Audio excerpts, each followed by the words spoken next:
When the world's most successful investor makes a move, people listen. But what happens when his big move is, well, to do pretty much nothing at all? Okay, let's get into it and decode what Warren Buffett's recent actions are really telling us about the stock market.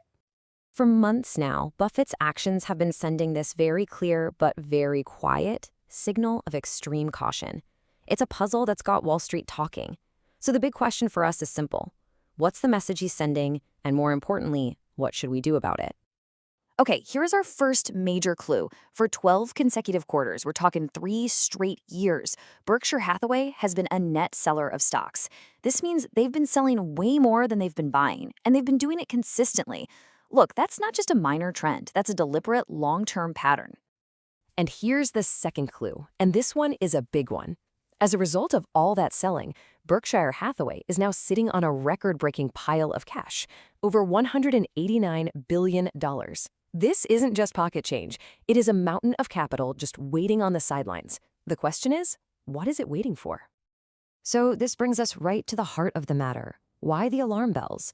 Why is Buffett, a legend for buying up great companies, suddenly so hesitant to pull the trigger? Let's take a look at the market conditions that he's seeing. And what's really interesting here is we can use Buffett's own words. In a letter to shareholders, he was, characteristically blunt about it. He just said, often, nothing looks compelling. He's telling us that from his perspective, very few companies are trading at prices that make any sense to buy. The guy loves a good deal, and right now he's just not finding them. To really understand why things don't look compelling, we need to look at a key metric, the Shiller-Cape ratio. Now, don't let the name scare you. Just think of it as a long-term price-to-earnings ratio. It basically smooths out the short-term bumps in the economy to give us a better sense of whether the market as a whole is cheap or expensive compared to its own history.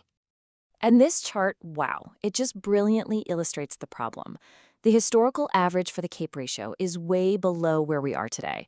Right now, it's hovering up in the mid-30s. The only other time it's been consistently this high was during the dot-com bubble. So the point here is crucial. By this historical measure, stocks are at one of their absolute priciest levels ever. And kinda adding fuel to this valuation fire is all the incredible excitement around artificial intelligence. Now, while AI companies are showing some real growth, there's a growing fear that all the hype is creating a bubble, pushing the prices of popular tech stocks to levels that are just not sustainable. Okay, so the market looks expensive, and Buffett is holding a ton of cash. It's pretty easy to feel a little worried. But being cautious doesn't mean you need to panic. So let's look at how this all builds into a clear, actionable plan for your own portfolio. This strategy can be broken down into 3 simple but really powerful steps. First, favor diversification. Second, keep your eyes open and be ready to seize opportunities. And third, set aside some cash. Let's break each one down. Step 1 is all about playing defense. I mean, think about it. If you're heavily invested in just a few high-flying stocks or just one particular sector, like tech, a market downturn could hit you especially hard. Spreading your investments across different industries acts like a shock absorber for your portfolio. Now, being cautious does not mean you hide in a bunker and stop investing completely. Even Buffett's, while he's a net seller, is still making some strategic buys. The key is to be really selective and look for value where other people might not be looking. So, for example, while a lot of the Magnificent 7 tech stocks have just soared, some analysts point to a stock like Alphabet as being relatively cheaper than its peers. Other ideas could be looking for potential recovery stories like United Health Group, or for more aggressive investors, finding companies like CoreWeave that might have seen a recent pullback. The point is, opportunities are still out there if you look carefully.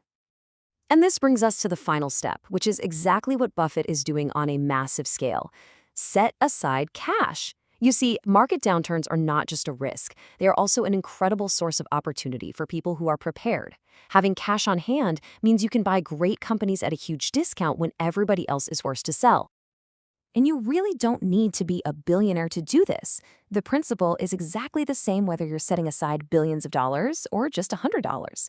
Regularly putting aside even a small amount of cash means you'll have the resources to invest when the time is right, and over time, that can make a huge, huge difference.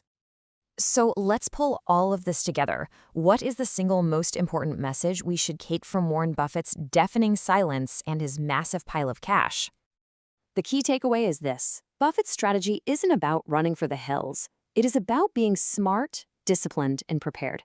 He's playing the long game, getting his portfolio ready to not only survive a potential storm, but to actually capitalize on it.